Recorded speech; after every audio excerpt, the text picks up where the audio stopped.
धनबाद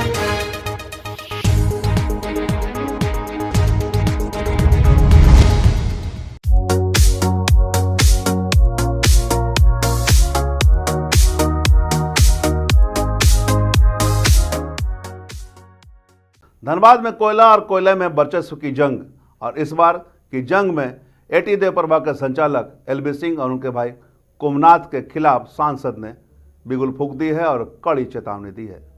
नमस्कार, मैं धीरेन्द्र और आप देख रहे हैं मिरर मीडिया। कोल इंडिया की अनुषंगी इकाई बीसीसीएल की नॉर्थ तीसरा साउथ तीसरा विभागीय परियोजना NTST में आउटसोर्सिंग कंपनी एटी देवप्रभा द्वारा कथित रूप से रास्ता काटे जाने के बाद उपजे विवाद में मारपीट के बाद मामला राजनीतिक रंग ले चुका है। मारपीट का आरोप आउटसोर्सिंग कंपनी के कर्मियों पर भी लगा है और प्रबंधक पर भी लगा है। घटना के बाद मजदूर संगठनों में आक्रोश फैल गया है और कंपनी के खिलाफ मोर्चा खोल दिया गया है। मजदूर नेताओं का आरोप है कि परियोजना को बंद कराने की साजिश के तहत जानबूझकर माहौल खराब किया जा रहा है। बीसीसीएल अधिकारियों पर हमला की सूचना के बाद शुक्रवार को केंद्रीय अस्पताल सांसद ढुल्लू मोहते पहुंचे, जहां उन्होंने घायल अधिकारियों से मुलाकात कर हाल जाना और हर संभव मदद का भरोसा दिलाया। घायल अधिकारियों ने भी सांसद को पूरे घटनाक्रम के बारे में विस्तार से बताया और आउटसोर्सिंग प्रबंधन के रवैयों से अवगत कराया और कई प्रकार के गंभीर आरोप लगाया। वहीं मीडिया से वार्ता के दौरान सांसद ने पूरे मामले पर सख्त रुख अपनाते हुए कहा कि झरिया के हितों से किसी भी कीमत पर समझौता नहीं किया जाएगा। उन्होंने स्पष्ट शब्दों में कहा कि चाहे कोई भी हो, गुंडागर्दी बर्दाश्त नहीं की जाएगी। एरिया 1 से 10 तक पूरे क्षेत्र में कोयला चोरी चरम पर है और इसमें प्रशासन की भी भूमिका है। आउटसोर्सिंग प्रबंधन के साथ साथ बीसीसीएल के वरीय अधिकारियों पर भी उन्होंने गंभीर आरोप लगाया। साथ ही राज्य सरकार और स्थानीय प्रशासन को भी कटघरे में खड़ा किया। लोधना एरिया का मामला है और नॉर्थ तीसरा का ये मामला है, जिसमें एक खदान ऐसा था जिसको डिपार्टमेंटल द्वारा चलाया जा रहा था। एमडीओ मुंड में उसे भी दे दिया गया है, जबकि बीसीसीएल के बड़े अधिकारी के द्वारा एक समझौता हुआ था ट्रेड यूनियन और बीसीसीएल अधिकारी के बीच में कि एक खदान को आउटसोर्सिंग को नहीं दिया जाएगा और डिपार्टमेंटल ही चलाया जाएगा। उसका लिखित है ना इनके पास। उसके बाद भी वो एमडीओ मुंड में दे देने के बाद जो कॉन्ट्रैक्टर है, जो माफिया द्वारा, माफिया लोग को सारा हाथ झरिया तो सारा माफियाओं के हाथ में है, आप जान रहे हैं, दे दिया गया। जबरन वहाँ पे एग्रीमेंट को ताक में रख के वहाँ पे जबरन मशीन घुसा दिया गया आउटसोर्सिंग के द्वारा और वहाँ पे कार्य करने लगा। तो वहाँ के लोग लोकतांत्रिक तरीके से उसका विरोध किया, मगर वहाँ जाके आउटसोर्सिंग के माफियाओं द्वारा सीधा लाठी गोली चलाना, लोगों को मारपीट करना, मतलब आतंक फैला दिया वहाँ पे। और प्रशासन मुखदर्शक बना। प्रशासन के सामने जो हमें सुनने को मिला है, इसमें प्रशासन के सामने ये मारपीट, ये घटना घटी। यार ये पहला घटना नहीं है यार, ये कई बड़े बड़े घटना घटा चुका। वहाँ कई लोगों को गोली मार चुका, कई लोगों को गाड़ी से रौंदा गया, मगर वैसे माफियाओं गुंडाओं पर कभी भी प्रशासन को नकेल नहीं कसने का कारण सिर्फ कोयला चोरी, क्योंकि प्रत्येक दिन हजारों गाड़ी कोयला चोरी होता है और वैसे माफियाओं के द्वारा चोरी किया जाता है। माफिया पर केस कैसे करे? केस करेगा तो फिर वो जेल चला जाएगा, फिर कोयला चोरी बंद हो जाएगा। इसलिए उसे माफियाओं पर नकेल नहीं कसा जा रहा है। इसलिए हम चाहते हैं, अगर यूनियन में दम है, सारे ट्रेड यूनियन को मैं चुनौतीपूर्वक कहना चाहता हूँ, दम है तो एरिया 1 से लेकर एरिया 12 तक पूरा बीसीसीएल को बंद करे और इसको टर्मिनेट किया जाए। जब तक टर्मिनेट नहीं होगा तब तक इस तरह का धांधली इसका चलेगा ही। ये कोई कोयला प्रोडक्शन करने के लिए, राज्य हित में काम करने के लिए नहीं आया, राष्ट्र हित में काम करने के लिए नहीं आया, ये सिर्फ लूटने के लिए आया है। इसके पहले भी आउटसोर्सिंग का टेंडर हुआ था, मैंने पहले भी कहा है, वो प्रोडक्शन करके 700 रुपया टन बीसीसीएल को दे रहा था और अभी 1822 रुपया ले रहा है। तो आप सोच सकते हैं कि बीसीसीएल के बड़े अधिकारी और माफियाओं के द्वारा साठगांठ से ये टेंडर हुआ है एमडीओ मुंड, और इसमें बहुत बड़ी लूट है। इसका जांच सीबीआई से होना चाहिए, ईडी से होना चाहिए, बड़े एजेंसी से होना चाहिए। मैं विश्वास के साथ कह रहा हूँ कि इसमें दूध का दूध और पानी का पानी होगा और बड़े बड़े अधिकारी के साथ बड़े बड़े माफिया भी यहाँ पे फंसेंगे। प्रबंधन पर अभी तक एफआईआर नहीं हुई है। निश्चित तौर पर कभी होगा ही नहीं, क्योंकि उसको जेल चलने से लोगों का कितना नुकसान होगा कोयला चोरी में आप समझ सकते हैं। इसलिए उस पर मुकदमा नहीं हुआ। हमने कई बार एसएसपी से बात किया, डीएसपी से बात किया, वहाँ के प्रशासन से बात किया, मगर बाय नेम्ड केस करता ही नहीं है। और केस भी करता तो 2-4-5 लाख दे के बस उसको सुपरविजन में नाम हटा देता है। प्रबंधन की क्या भूमिका होनी चाहिए? नहीं, प्रबंधन पर तो केस होना चाहिए, क्योंकि प्रबंधन के द्वारा एग्रीमेंट हुआ था। प्रबंधन और ट्रेड यूनियन दोनों के मिलके ये एग्रीमेंट हुआ था कि हम वहाँ पे मशीन नहीं चलाएंगे, 10 साल तक मशीन नहीं चलाएंगे, 10 वर्ष तक हम मशीन वहाँ पे आउटसोर्सिंग को नहीं चलाने देंगे, डिपार्टमेंटल वहाँ प्रोडक्शन करेगा। मगर जब वहाँ पे डिपार्टमेंटल को अगर जब इस तरह से घटना घटा तो बाय नेम्ड FIR करना चाहिए या तो ब्लैक लिस्टेड करना चाहिए, क्योंकि जो ऑर्डर मिला होगा आखिर इधर भी एग्रीमेंट कर रहा है और उसको भी ऑर्डर दे रहा है, तो कहीं ना कहीं BCCL प्रबंधन मेन दोषी है उस पर। BCCL अधिकारी को हर हाल में इस पर, चाहे CMD हो चाहे DT हो कोई भी हो, उस पर मुकदमा होना चाहिए, क्योंकि अगर नहीं मुकदमा होगा तो फिर एग्रीमेंट क्यों किया था? जो एग्रीमेंट किया था, जो लोगों को आश्वासन दिया था, किसके आश्वासन पर काम कर रहा है, किसके सुरक्षा पर काम कर रहा है? BCCL के सुरक्षा पर, CSF की सुरक्षा पर वहाँ पे काम कर रहा है। और वही लोग उनके सामने अगर इस तरह का घटना घट रहा है तो कहीं ना कहीं माफियाओं का, और कोयला माफिया जो आउटसोर्सिंग का है और BCCL के अधिकारी का उसमें साठगांठ है कि ताकि आप परमानेंट मजदूर जो है वहाँ उसको एक बार डरा दो, धमका दो, गोली चला दो, भाग जाएगा और हम लूटते रहेंगे अधिकारी और कोयला माफिया मिलके। अभी तक की आपके द्वारा सर क्या पहल की जाएगी? देखिए, हम इस पर अभी बात करेंगे SSP से और DGP से बात करेंगे, इसके लेकर माननीय प्रधानमंत्री से भी बात करना पड़े तो करेंगे, मगर किसी भी कीमत पर इस तरह का मन बढ़ा हुआ है गुंडा को किसी प्रकार से बख्शा नहीं जाएगा।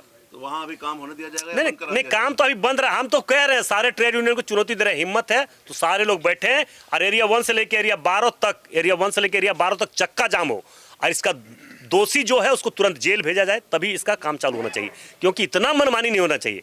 ये निर्दोष व्यक्ति है, ये BCCL के अधीन काम कर रहा है और इस पर लाठी चलाना, गोली चलाना, बम चलाना, ये कहाँ के नियम है? कानून सिर्फ गरीब के लिए, मजदूर के लिए है। कानून वैसे लोगों पर होना चाहिए। प्रशासन को तो तुरंत इस पर कार्रवाई करनी चाहिए कि भाई अगर BCCL के अधिकारी या ट्रेड यूनियन से अगर एग्रीमेंट किए तो फिर काम कैसे चालू हुआ वहाँ पे? ये जवाबदेही जिम्मेदारी तो ये BCCL का था, CSF का था। और उनके सामने जब काम चालू किया, मशीन वहाँ पे जहाँ पे प्रतिबंधित था आउटसोर्सिंग को जाना, वहाँ पे अगर मशीन भेजा गया, वहाँ पे आउटसोर्सिंग के जब मशीन अपना भेजा गया तो उस पर क्यों नहीं रोक लगाया BCCL?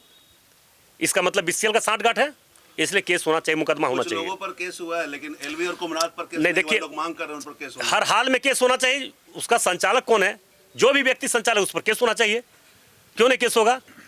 अब अननोन आदमी मुंह बांध के आना, नया आदमी को ला के गुंडा 50 को 100 को पालना, इसी मजदूर के खून पसीना से आज वहाँ पे BCCL इस मुकाम तक पहुँचा है।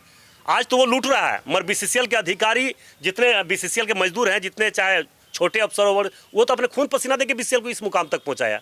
पदाधिकारी को भी नहीं बख्शा गया वहाँ पर। पदाधिकारी भी देखें, हम तो अभी जाके देखे, सारे लोगों पर लाठी बरसाया, गोली बरसाया, फायरिंग किया वहाँ पे।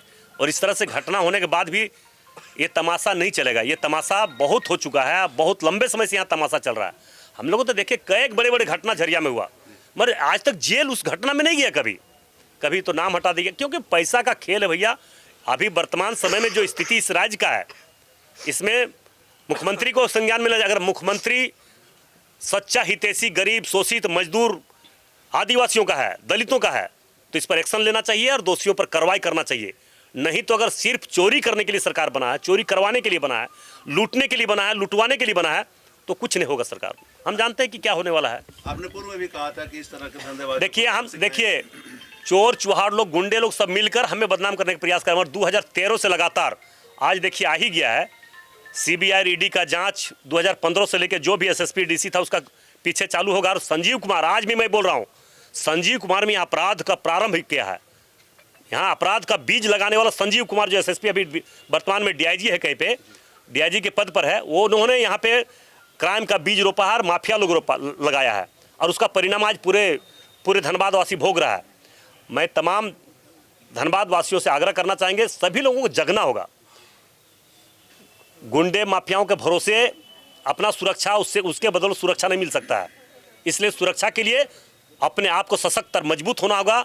मरना तो एक दिन है ही, कोई जिस दिन जन्म लिया इंसान उसी दिन एक दिन तय हो चुका है, लिखा गया मरना है। प्रबंधन को भी तो ऐसे लोगों को काम नहीं देना होगा। निश्चित तौर पर इसे ब्लैक लिस्टेड होना चाहिए। क्यों नहीं होगा ब्लैक लिस्टेड? इसका मतलब उनके अधिकारी पिटा रहा है, उसका मतलब उनके इशारा पर पिटा रहा है। ये तो अंग्रेज शासन में भी इस तरह का नहीं घटना होती थी। देव प्रभा को ब्लैक लिस्टेड करना चाहिए।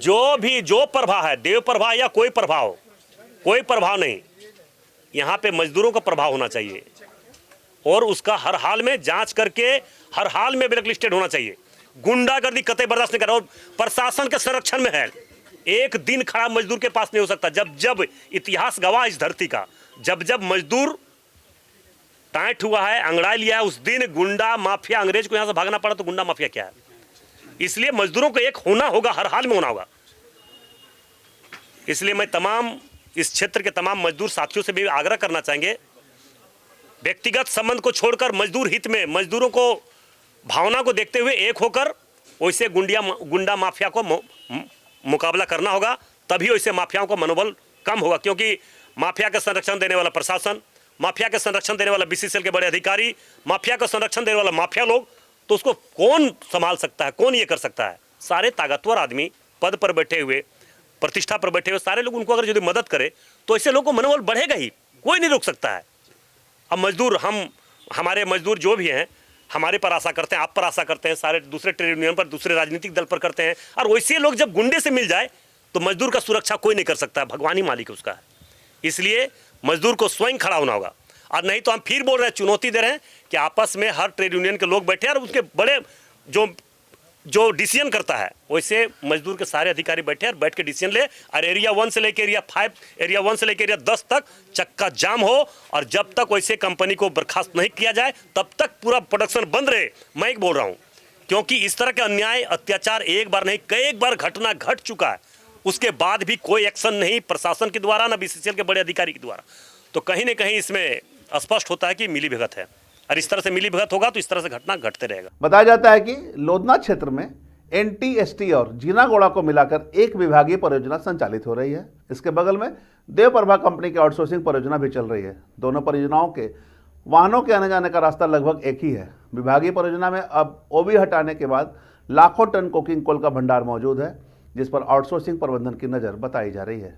आरोप है कि उक्त कोयले का जबरन उत्पादन करने के उद्देश्य से आउटसोर्सिंग प्रबंधन ने बुधवार रात करीब 10 बजे पालित समाप्त होने के बाद विभागीय परियोजना का रास्ता काटकर आवागमन बाधित कर दिया था। इसकी सूचना रात में ही पीओ और जीएम को दी गई थी, लेकिन कोई कार्रवाई नहीं हुई, जिसके बाद मामला तूल पकड़ा है।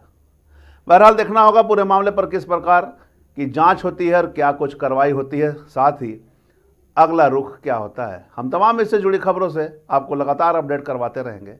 बने रहें मिरर मीडिया के साथ।